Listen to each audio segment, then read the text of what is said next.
Welcome back, everyone, to SNG Weekly. This week we're going to be working on a multitude of things. We want to get a skin out of the mold for the Martian. And also we're going to get the Martian Spaceship finished, or close to it as we can. There's a lot of things to do to it still. What else? Oh, we're going to get a Batman cowl out. Trying to think what else it is we're going to try to do. Mary's been working on my Batman costume, but we're going to show you that next week because we want to match the cowl to the cape and everything. So we're going to kind of hold off on that. But basically that's it. We're just going to be working on that and a bit on the Skydiver as well. Is there anything I left out that you can think of? No, it's mostly the alien, well, the Martian Mars Attacks spacecraft. And getting a nice skin out of that mold so we can finally see that alien and get that puppet moving forward. So let's get busy. What are you guys doing? I don't know. I don't know. I don't do anything. He's doing it. He did it. Nope, it's him. It's actually my car. Steve was here. I'm ModelMan Tom. And I'm Steve Neill's garage. We're here with with Rosie and Mary. And Mary's behind the camera. Oh, you forgot Xena Princess Warrior. Xena Princess Warrior. And Xena. But she's sleeping by Enterprise, so. And I'm having a Jamba Juice, and take it away, ModelMan Tom. Yeah. Well, welcome everybody. Over here we got the. I can't do it. I can't do it. This is primer. It's dark. This is the Krylon primer, which I thought I'd try. And you know what? I like it. It really comes out smooth out of the can. Where is it? Over here. Comes real smooth out of the can. It's great for leaning on and getting all over you, which I just did. It's dark, but that's okay. It goes on really smooth and nice.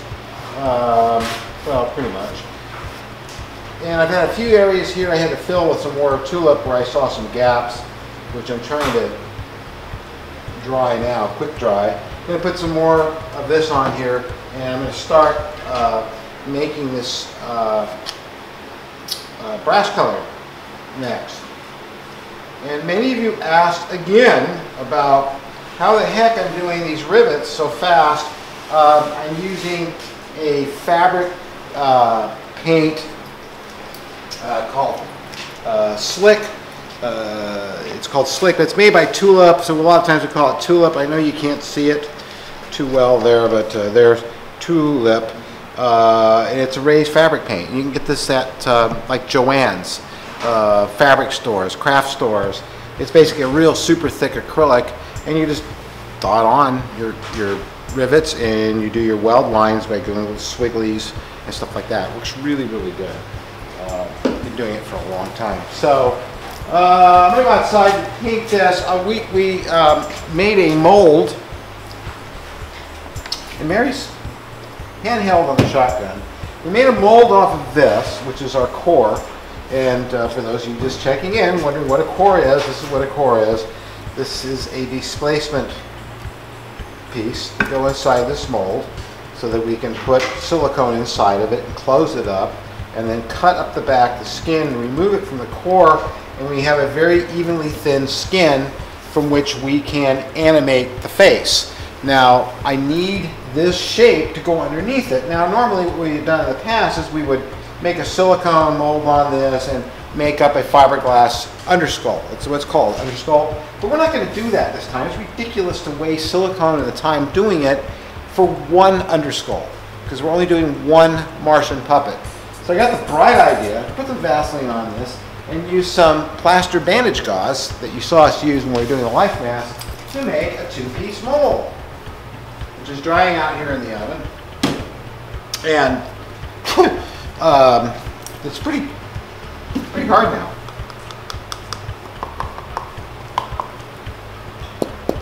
Definitely. So, and so you can see there's the same shapes and everything you need in there. You really don't need an elaborate mold. So I'm going to wax this up and put a little PVA in it, and this closes up again rather well, like that. And pour in, oh no, over here. Sorry. pour in this material, which is a 2-part polyurethane casting resin, which we use for everything, from garage kits to Spock busts, and make the skull out of that. And cut it up and hinge the jaw and do all that kind of stuff so that we and mount the eyeballs and everything can move and we can put the skin over it. So doing this little quickie waist mold like this, the plaster bandage gauze saved a lot of time and some money as well, because you only need one. And I could probably get 2 out of here anyway. So it's in the oven, drying out. Doing another Batman cowl. First one came out. It is so humid up here, and the mold was so damp still that I was not getting the rubber to sit up very well. So what I'm doing now is brushing the latex in, coat by coat, making sure, because I can see it's open, that it's actually dry before I do another coat. And then I'm going to put the mold together and do a brush-up coat on the seam. I don't normally work that way, but in these conditions, after pulling 2 of them and having them be distorted and the rubber tear, I can't have that. We had no problem when we poured up the mass for the 6-finger or for the 4-eyed creature, but those molds have been sitting around for a long time and they're very, very dry. We don't have an oven big enough to dry these bigger molds out, so I'm doing it this way. Is there anything I left out from today? We're gonna come back and we're gonna look at that with a paint job on it, or somewhat of one, in a little while. I need a deflector dish. Well, actually, it's a weapons dish. Get it? A weapons dish. I know it was going to look like a deflector dish, but you know, I like the classic dish. I mean, we had it in Time After Time on the Time Machine with Malcolm McDowell. We've had it in a lot of steampunk stuff. We've also had it in Star Trek. We've had it everywhere. In fact, Earth versus the Flying Saucers came out and fired. That's basically what I'm going for on this. What I've done is I've taken this piece of pine, because I don't really have the right wood here, but I have flaved pine before. What I did is I used a compass. I did the diameter circle I wanted. I used the pinpoint for where the compass was pointed in as my center point, and I put it on the drill press and I drilled a hole in it that will fit this bolt exactly, and that bolt will go through and tighten down inside there and then go into this lathe, and I'm going to turn it. Before I can do that, of course, I've got to get on the bandsaw here and cut the round to start with.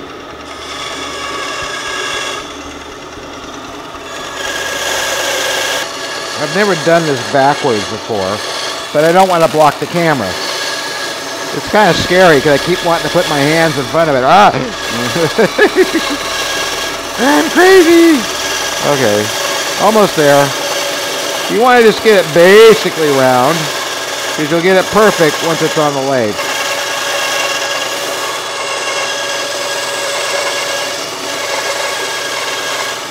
And this is making parts without a printer 101. This is old school. I'm going to do this by hand. There we go. That's all we really need, is for that to look about there. And then we're going to put it on the lathe and smooth it, make it perfectly round. And I'm going to start with the back first, I believe, on this. So, in other words, I'm going to make the curve on the back first. What I have to do before I get the concave in here is actually, here, I'll show you, do this.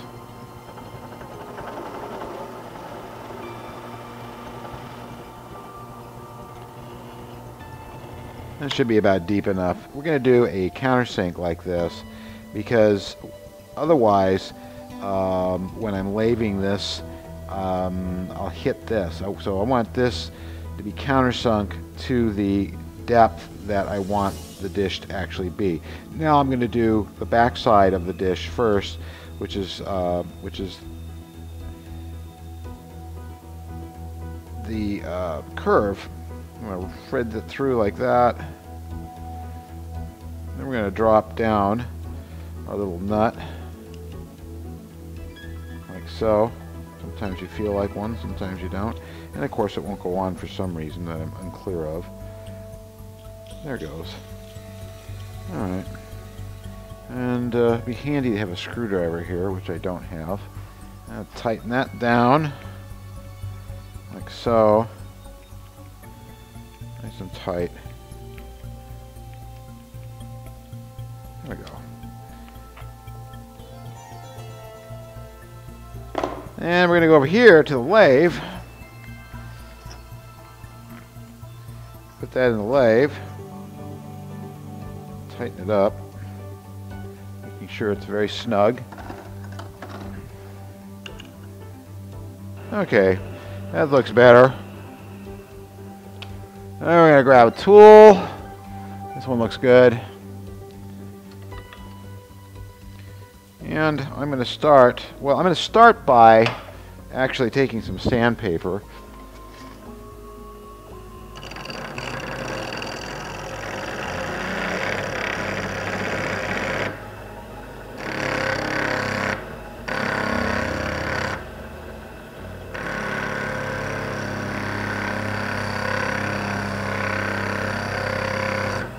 This way there's less chances of this thing jumping on me.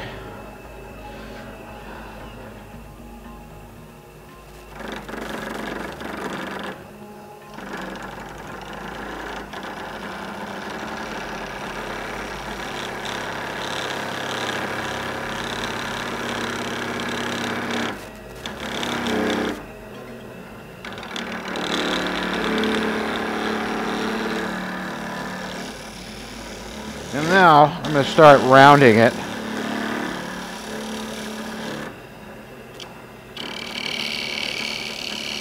This pine is pretty hard. Okay. I'm just going really slow and easy.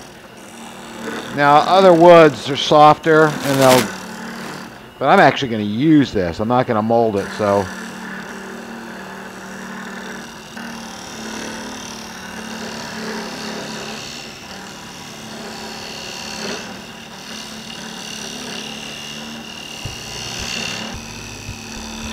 We'll come back here a little while and you can see more of the progress, because you get the idea. You can see how that's starting to round really nice.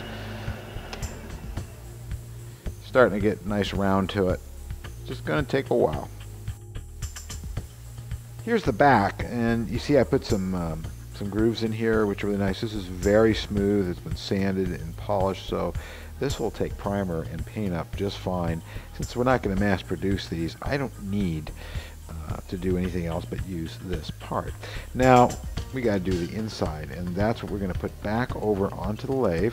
And always keep in mind, if you get one of these lathes, wear safety glasses. I've got glasses on, so that is helpful, but they can be very dangerous. I mean, especially a lathe like this, which is all cast iron. It's very solid, and believe me, it's not going to give. The tool will, or your wood will, and it'll go right up in your face, which is lots of fun. You want to make sure there's not a lot of wobble, that this is very stable. You want to also make sure, what I've learned, and believe me, I've had no teaching on this at all. I've learned all this on my own. You want to make sure that these are pretty close to your, to what you're going to work on, because there's no chance it'll get pulled down in here and flip up and hit you in the face. There's a lot of torque going on here, as you can clearly see. So I haven't done the inside for a while, so or done anything like this for a while, so I'm going to just start here.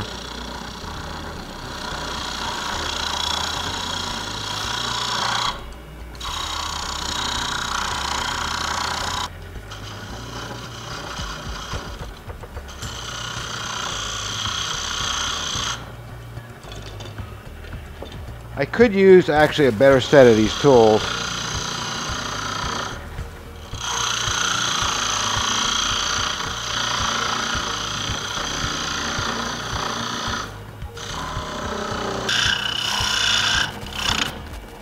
This is where it starts getting creepy.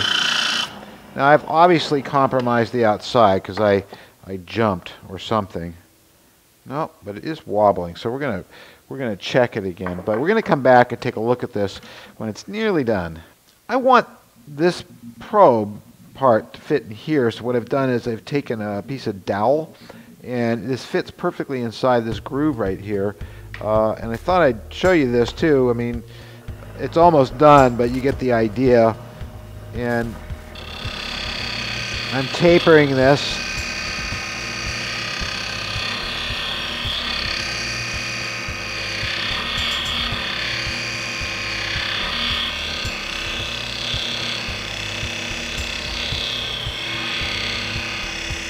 The great thing about the lathe is it absolutely makes an even, precise piece.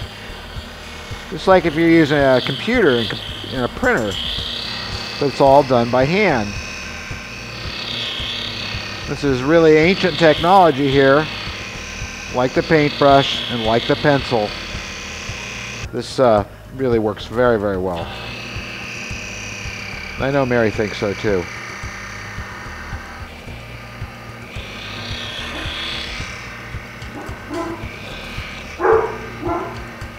So does Rosie. I'm just deepening these again. I think we're here.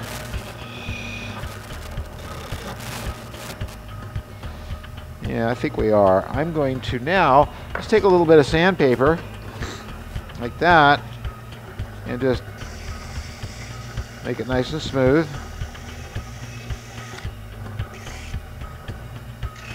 Round out that ball a little more. It's sort of a ball. It's getting to be more of a ball every second.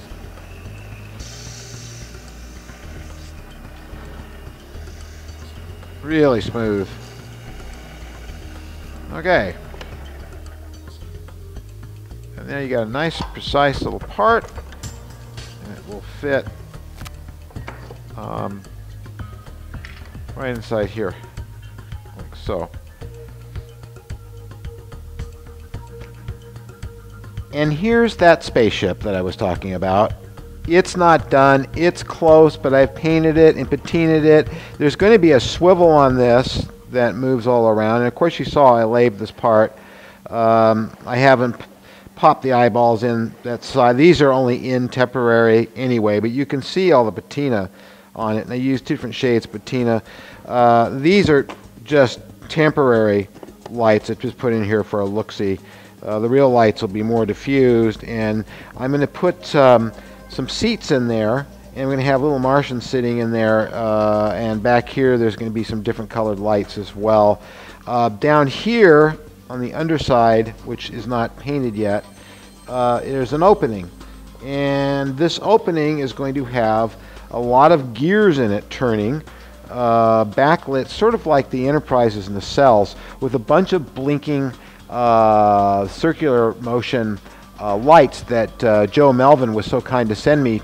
Those Halloween lights, they actually are circular. They don't just strobe like randomly, they go in a circle. So we're going to have a few of those in there, and we're going to have a dome. And the dome I'm going to sculpt. Now this is taken directly from that cutout down there. I'm going to sculpt this out of water-based clay and get it pretty nice. And then I'm going to make an alginate. Same thing we used to make the life mask. Right on top of that, pop one out of stone and sand it all perfect and put it on the big vacuum form over there. And we'll have a nice frosted or semi-transparent dome. I still want you to be able to see the gears. Mary wants there to be different colored, steampunky looking kind of gears in there. So that's what's going to go on with that. So that's the spaceship. That's right. And so I'm going to show you the Batman cowl next.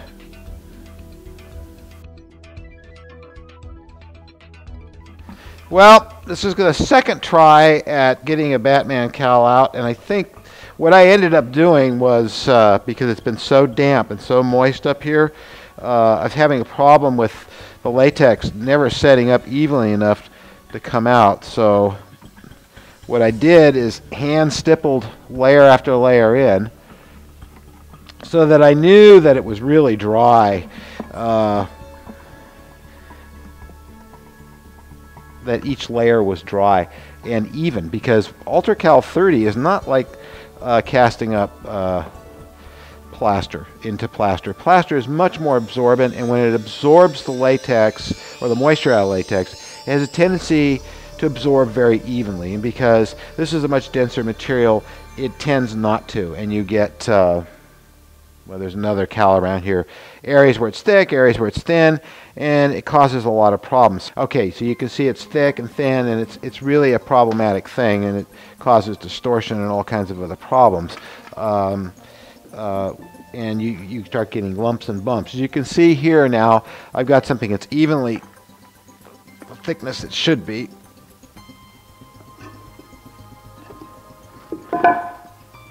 That looks really good. I can tell just by how taut it is that it's very, very nicely set up evenly everywhere.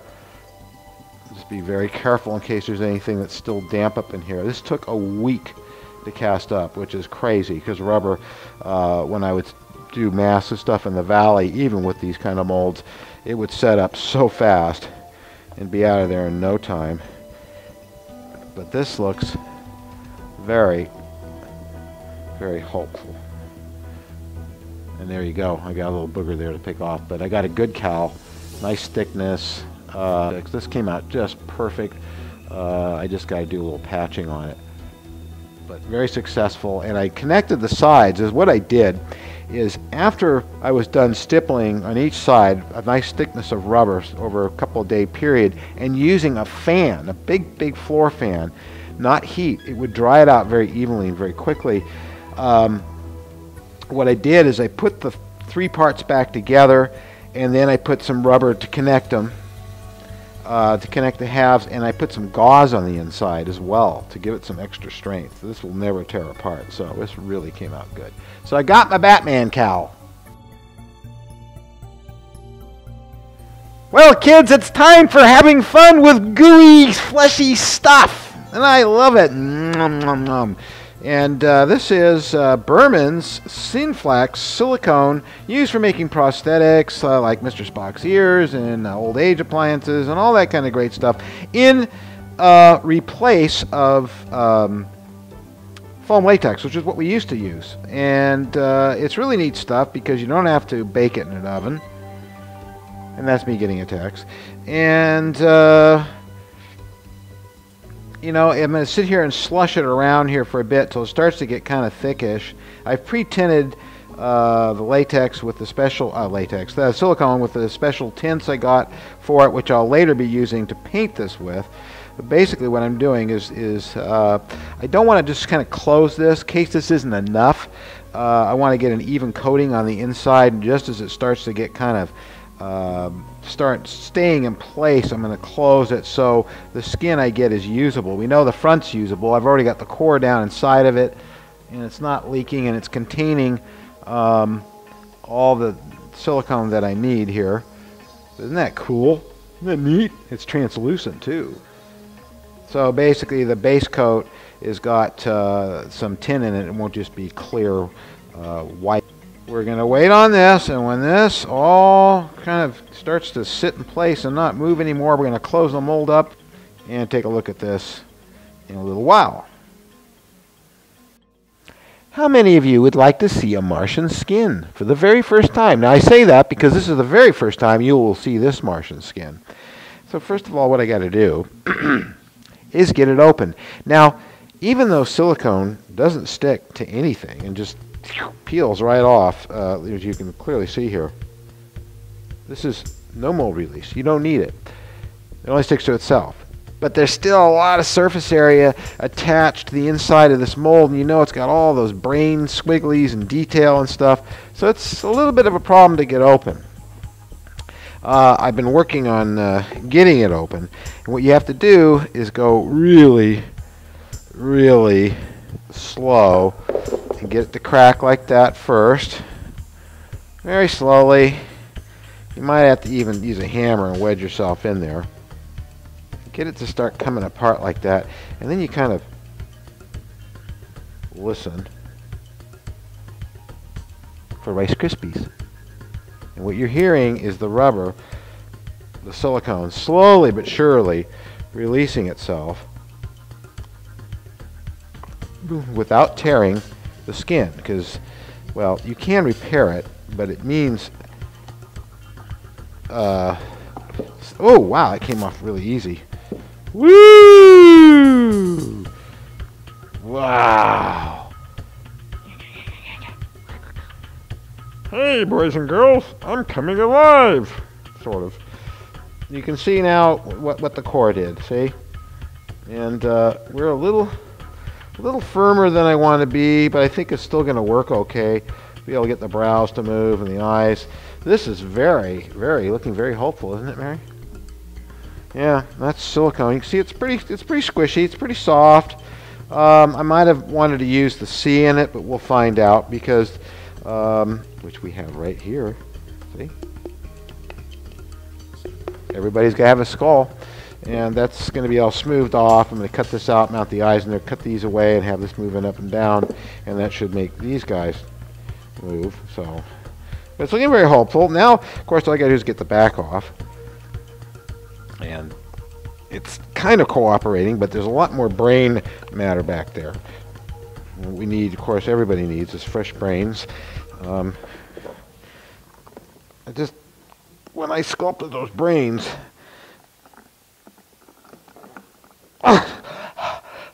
who says you don't get exercise as an artist? That we don't do hard manual work.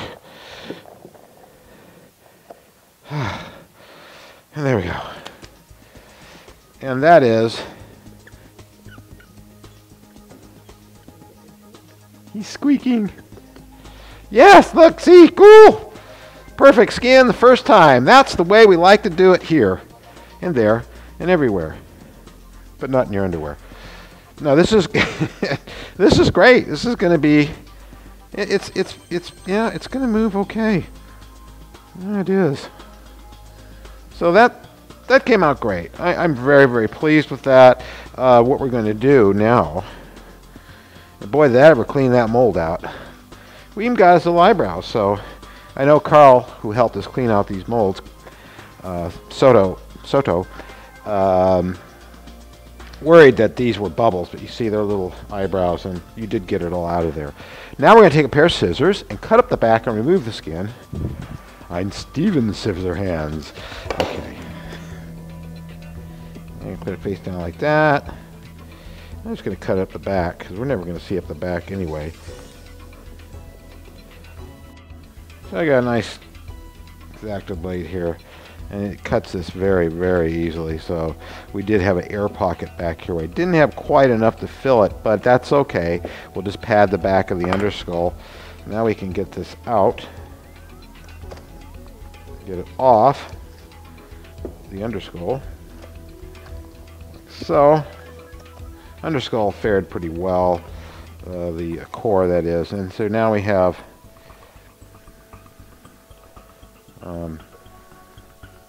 when I get the thing hinged, it'll be able to talk just fine. We'll be able to get a little bit of lip movement, and we'll be able to get these eyelids to blink and the brows to move. So it's going to be pretty neat. Here's our underskull that we made, which was a casting off of that. And the way I did it, because I don't think we shot it, but in case we didn't, I did a plaster bandage gauze mold to save some money, because you don't really need to use silicone. You're only going to make one underskull. And I waxed it, PVA'd it, and then pulled out a two-part polyurethane underskull, which should just fit right in here. Famous last words, right? It will, actually. So even better once I get all the rough edges off of it. But for now, we'll just stick it in here. Like so. Because I think still a lot of you are confused what exactly this underskull is for and why it looked like Homer Simpson and all that kind of stuff. But now you'll understand it. Because seeing, well, one picture is worth 1,000 words. See, now that supports the entire head and it keeps it from collapsing, holding its shape. And now I can hinge this, cut this, and make the jaw work, and open up the eyes too, because the eyelids are, you know, the eyeball shapes are right there, and it just has to be carved up and messed with. But this is a great skin, first time. I'm so pleased. We'll cut off this real quick, that off like that. Then we go around the bottom and trim off this part. This is all going to be underneath the costume anyway. But in case somebody wants a bust after the movie's done and you all love it so much you just want to have stuff from it, we can actually make busts.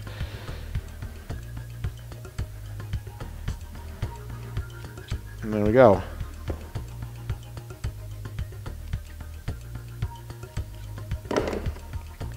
Ta-da! You see how nice the neck moves? And there'll be a material in there that allows the neck to turn and bend, and then there'll be a rod at the back of the head that moves it. So it'll have very natural movement. Can't wait to open the eyes up. Next up, we got to grind up the underskull, make some eyeballs, start hinging stuff, putting some servos in, but you know, we have the basics now to start our puppet, and it went perfectly the first time.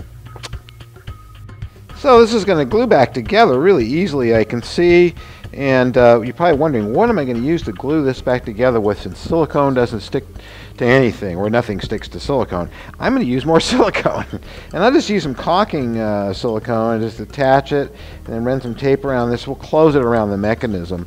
For painting it, we're going to use the Berman Industries tints that we use for this, and I'm going to thin them, add the B component, the catalyst, and that'll give me about an hour worth of working time, which is plenty. And I'll paint this with the silicone directly, which will be really cool. And for the attachments, since it's going to be a problem to stick any glue to this, I'm actually going to stick like little pins into the underskull. Boy, that thing's got a life of its own. And that underskull will then grab onto the pins and it'll make it move, kind of like a Velcro trick. I want to thank Bruce Boyd, my buddy Bruce Boyd, who is the gentleman who, besides Keith, helped me a great deal get my captain's chair together. Captain's chair, hey, it works for me. And it was Keith that turned me on to Bruce, and through Bruce I got all the parts I needed to build my captain's chair. Now Bruce has decided that he's not going to do any more props and Star Trek props and stuff, and he put all his flexible silicone molds up for sale and was kind enough to sell them to me. I was the quickest on the draw and managed to get these. Now you'll recognize some of these things right away, and of course this is from the Time Ship in the Voyager episode. These are alternate universe comm badges that I don't have, which are really cool to have, but there is a great deal of interesting stuff in here. And like this belt buckle, I'm pretty sure from the first motion picture. But most importantly of all are the parts for the chair, and here we've got the rocker switches and the outer frame that it fits in. We've got the buttons here, the outside buttons, and of course the inside buttons that fit inside the holders there, and a great deal of other stuff.